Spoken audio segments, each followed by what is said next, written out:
खोखर गांव खोखर है पसरूर के पास। हम सब लोग जो है वो तहफ़्ज़े उलमाए इकराम ग्रुप से सारे साथी जो है उनके साथ इज़हार यकजहती के लिए आए थे।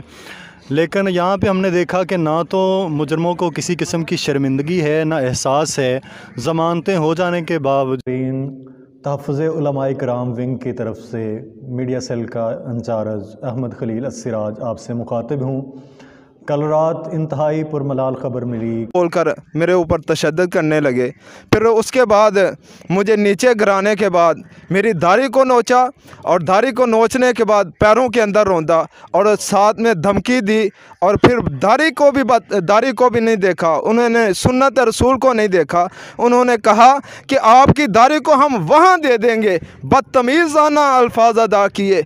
मैं माशाल्लाह आगे हमारे ख़तीब लसानी अब्दुल्ला फ़ारूक साहब तशरीफ़ लाएंगे और अपना तोहफ़ा जो है अहमद भाई से उस तरफ मुँह करें, अहमद भाई से वसूल करें। आगे हमारे मोहतरम जनाब ज़ाहिद बिलाल साहब, मेरे बड़े भाई मोहतरम जनाब ज़ाहिद बिलाल साहब तशरीफ़ ला रहे हैं और अपना तोहफ़ा अहमद भाई से वसूल कर रहे हैं। आगे मोहतरम जनाब इकबाल साहब आपके मामा भैन ने दसा भाई वाकई दाढ़ी नोची गई अल्लाह अकबर तो दबाई गई है, पैरों थले उतारी गई है, लेकिन इसकी कोई भी सुन नहीं रहा।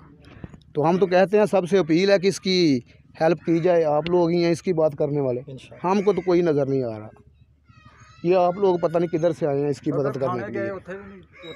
तबके के लिए यहाँ आवाज़ उठाना जुर्म है क्या? यहाँ दाढ़ी रखना जुर्म है क्या? यहाँ मदरसे का तालिब इल्म होना जुर्म है? और क्या दीन का पढ़ना जुर्म है यहाँ पे? और इन लोगों को या पाकिस्तानी माशरे का क्या ये हिस्सा नहीं है? क्या ये पाकिस्तानी माशरे के फ़र्द नहीं है? और इनका खून इतना सस्ता है कि वो बहता रहा और